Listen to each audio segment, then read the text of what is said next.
He dropped 31 points, 9 rebounds, and 10 assists in the win over the Atlanta Hawks. And JJ Redick, in his post-game interview, went off on people that go on TV and hate on LeBron. LeBron's first back-to-back of the season, arguably one of his best games of the season. What went into deciding that he was going to play in this back-to-back, and how impressive is it that he's able to do this at age 41? I mean, there's no decision that gets made for him. Again, I said it a few times to start the season, uncharted territory. He got hit in the quad in the fourth quarter. He's already in the ice bath. He's going to do everything he possibly can to play in his 23rd year. Like, it's remarkable. His competitive stamina is off the charts. And we didn't expect him to be able to play. I mean, that's just the nature of a 41-year-old body who plays heavy minutes. And he just said, I'm gonna try. I'm gonna try to do everything I can, do my normal routine, and if I'm able to go. And same thing with Luka. So both those guys, I thought just completely led the group tonight. And it was evident. 22 assists between them. Obviously, they made some shots too, but I just thought they did a great job of leading the group. And I don't take for granted the LeBron stuff. It's unfortunate, actually, not to go on a little tangent here, but it's actually unfortunate how much this guy puts into it and how much he cares, and the way certain people talk about him. It's crazy. Come be around him every day and see how much this guy cares. It's off the charts. Why do you say it's unfortunate?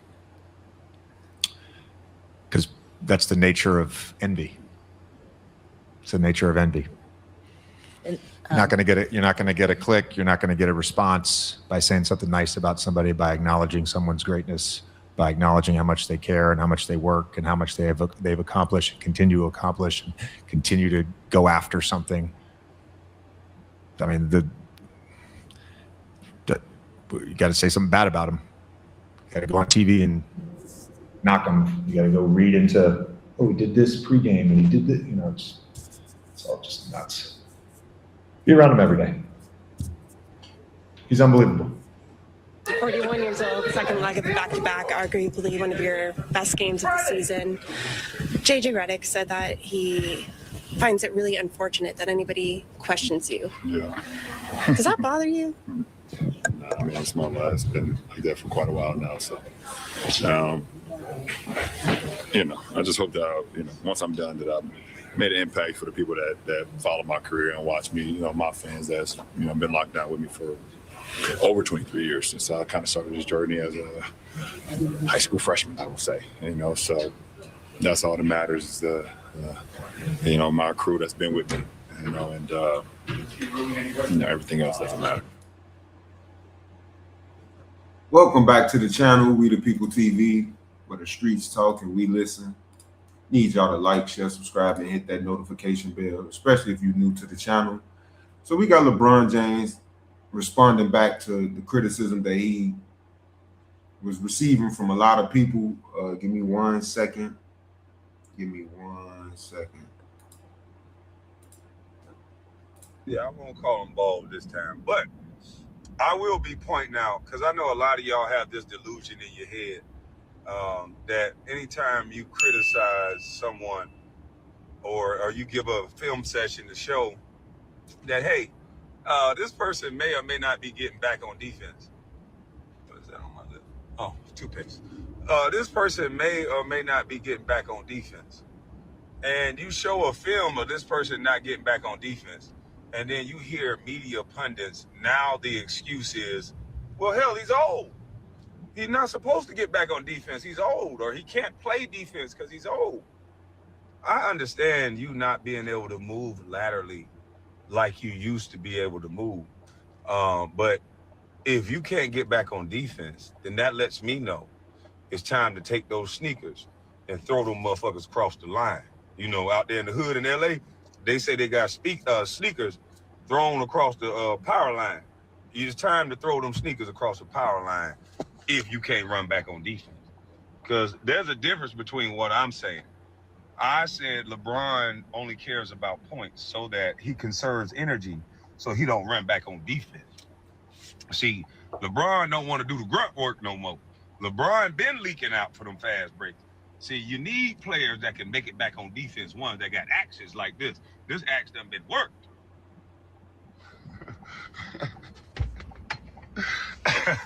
Somebody gonna say, look at him beefing with LeBron, threatening him with an axe. He crazy. All because you said the man don't run back on defense. There's a difference between not being able, I say it again, because I know a lot of people that are speaking about basketball, in the great words of Roger Mayweather, rest in peace, a lot of people don't know about basketball. And unfortunately for a lot of you sports fans, a lot of the guys that's been talking to you about basketball don't know about basketball. And when it's time to hang it up, is if you can't run back on defense. Nobody expects LeBron to be able to play top tier defense anymore. Nobody expects him to keep a 25-year-old in front of him. But we do expect LeBron not to try to leak out early to go get a layup, and then he gives up an offensive rebound. We do expect LeBron that minds the game, that has such a great IQ, that when you're in front of a guy and then you got to box him out, and you don't wrap around him, get behind him, and give him a layup like he did Steven Adams. We expect you not to do that. But we understand he's 41 years old. He don't have the energy and effort that it takes to play defense. Defense is a mindset. It takes energy. It takes effort. And if he does that, then those points and those numbers drop. And you know the LeBron James fans really don't give a damn if they win the game. They just care about LeBron James points. So much so that he don't care about winning the game anymore. He just care about points. And so that style of play, I'm not a fan of. And if that makes me a hater, it doesn't make me a hater of LeBron. It makes me a hater of that style of play. I do not like stat patterns. I do not like people that care more about winning than they care about, care more about stats than they care about winning. I don't like guys looking at the stat sheet on the sideline. That stat sheet ain't gonna tell you shit if you're getting your ass kicked. It ain't gonna change that W, that L to a W. So it ain't the stat sheet gonna show you. It's only gonna show you an excuse that you got to think that you did something that win the game. But we gotta get back to going over the film. The film don't give a about your superstar name on the back of your jersey. Right.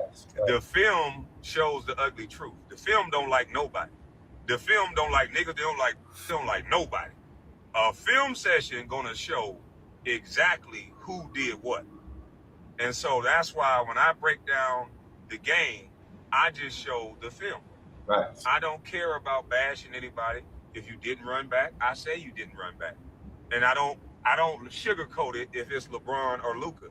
Y'all's media pundits of today, you guys have to sugarcoat what you say in order to get paid. Remember when I called y'all script reading? That's what y'all actually are. You guys have to say a certain narrative. And I see it now. Whenever Rich Paul sends out his message to the media, then you guys have to repeat it over and over again. And it's kind of disgusting. It's like a script. We don't want that shit. Y'all better get basketball back to being real, authentic, and unpredictable. We don't want this scripted BS. Salute to Kwame. Shout out to Kwame. And I've been saying that for a long time. All this scripted NBA BS is getting out of hand. And it took basketball from what we known basketball to be to this, what it is today. And it's just absurd and it's just outrageous because it seems like there's no more manly men out here that's in this sport. There's no more manly men out here in the world, period. But in the sport of basketball, that's where it was all competitive, get physical, tough, especially with football. But they didn't took that out of basketball. And it's like a lot of people get behind the scenes and they start crying because somebody done said something about critiquing. They should be critiquing their game. You know, you're getting paid too much money to just be sitting out here BSing around. You should be in the gym. Kobe was in the gym, sun up to sundown. First person there, last person to leave. So we don't want to hear no excuses. So if y'all saying that LeBron is getting old, why is he still playing? And give me 1 second, y'all. Give me 1 second. Shout out to Kwame Brown for that. This is not no diss to Kwame. This was just to show y'all that the media doesn't like when us YouTubers speak the way we speak. So give me 1 second. Shout out to Kwame for that.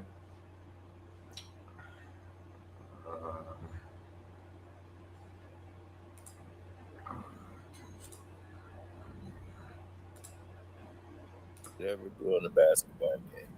For all you guys who tried to defend this man for being a solid basketball player who's playing to win, this guy was not playing to win at all today. He was just out there on the floor, basically surrendering points, defensively getting shut down by the Phoenix Suns. And on the other end, allowing them, as they were picking on LeBron James, to score on. Not only that, he didn't seem in sync with the team at all. And this is what they said. Well, we were worried about LeBron James fitting into the lineup. Their first good team since OKC, and both were blowouts. When the Lakers don't get their free throws, they're a team that's not even in contention. They're not even close. They look inferior. But what was worse is that this man decided and cared only about a streak that nobody counted ever until he played. A 10-point streak. He's never had a game where he has to have double digits. He cares about this. Like, this is a real stat that people really are going to care about. That's why I wanted it to get broken. The NBA need this streak broken by LeBron. Because it's just a symbol of his narcissistic behavior. And it's only getting worse. But now that his game is turning to crap. Yeah, his game is turned to complete crap. You're going to see it more and more rear its ugly head. But don't forget to hit that like button, subscribe to this page, which is Carcino for Life. And don't forget to join my Patreon, which is Carcino for Life. Become a member, and let's get ready to kick this off, man. Hi, I'm Carcino. Oh, let's talk about it. Let's talk about it. No one knows Carcino and none of these. There's so much going on in the world, and I'm just giving my 2 cents on it. Go in and do a raid at someone's house, but you don't have an arrest warrant for them. Best defensive teams in the league. Where and how did this one get away from you? Turnovers transition some points. Obviously on our home floor, and then against a disruptive defense like that, you can't turn the ball over that much. And they're pretty much all pick sixes. You know, they not only turned us over, they was able to convert. For you guys who really haven't had trouble offensively, how much does that then kind of disrupt what you guys want to do? Listen, that happens. I mean, it's a long NBA season, but we understand that that's a very good team over there. And they took us out of what we wanted to do and how we wanted to execute, and we have to learn from that. This is the first of 5 straight games against teams with above 500 records. You guys are obviously taking care of teams below 500 records thus far. Is it obviously nothing that you would want to lose a game, but can this be something that can refocus the team as you head off this road trip? Well, the road trips you always refocus you no matter how you're playing. You know, so I don't think it took for us to have this game tonight to refocus us. LeBron, you guys are going to have more talent than basically, especially in the starting lineup, than anybody you guys play this teams. And teams around the league have tried to fight talent with speed and pace and effort. Well, what kind of energy does it take to meet that every night? And did you feel like you guys were ever even energy-wise with Phoenix tonight? I think it was a step ahead of us for sure. Obviously, we had a game last night. Obviously, I didn't participate in it, but we had to dig deep even to win that game. We was able to close it out kind of early in the fourth, but we still had to play. And guys, we looked like we could have had a little bit more energy versus a team that played that way. So they took advantage of that. You were on the injury report, like left foot injury management. It wasn't sciatica. Did anything happen in the previous game to re-aggravate the stuff you've been dealing with your foot for the last couple of years, or is it just sort of the stuff you've been dealing with for the last couple of years? Yeah. It's called old. Think about it, You Mark. get it. You understand. Yeah, you understand. Just wake up with shit that you didn't have the night before, you know. So you can see that over these course of these years that's been passing by, where people have been saying the same thing, that LeBron needs to retire. It starts to show within his game. He doesn't get back on defense. And like I said, he wants to be the center of attention when he should just play the back role and let these young guys do what they do best, because they are the new talent in the league. Let them get their rocks off. You've been in the league 23 years, LeBron. Like, people know who you are. You've been the face of the league for the longest. Now it's time for you to fall back. But see, that's the thing about LeBron. He doesn't know how to fall back. He has to be in the spotlight. LeBron has to be in the spotlight.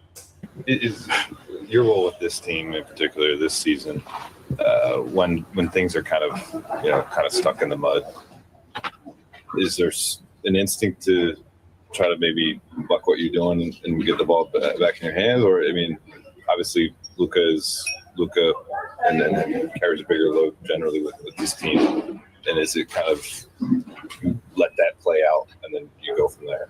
Yeah, you go with what's been working. And obviously, we have opportunity to change pitches and switch pitches, but we go with what's working. Obviously, we didn't play our brand of basketball the way we wanted to play. So it's just one game. We don't get too crazy. At the free throw line, just gave a little bump, and Gabe went. Now, Dylan Brooks came in and shut LeBron James down. I mean, he shut him down completely. What LeBron James just did and what the media just did is lie to you guys. Do y'all think Dylan Brooks intimidates LeBron?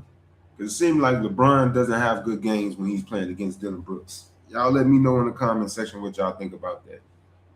Once again, shout out to Carcino. If y'all want to go watch the whole live, go over there to Carcino for Life. Like, share, and subscribe. You see, everybody here is so irate, and I want you to see this play because it's very important to the game. No, not that. This is what we're talking about. The team is getting annihilated in the third quarter. It's 55 seconds left. They're getting annihilated. LeBron has 6 points. Or 4 at this point, right? And JJ Redick is looking at LeBron. He's talking to the bench. Luka looks at JJ. It's like, what is LeBron doing? He's looking at JJ to give him the look to say, get him out of the game. Like, get LeBron James out of the game. Like, what is he doing?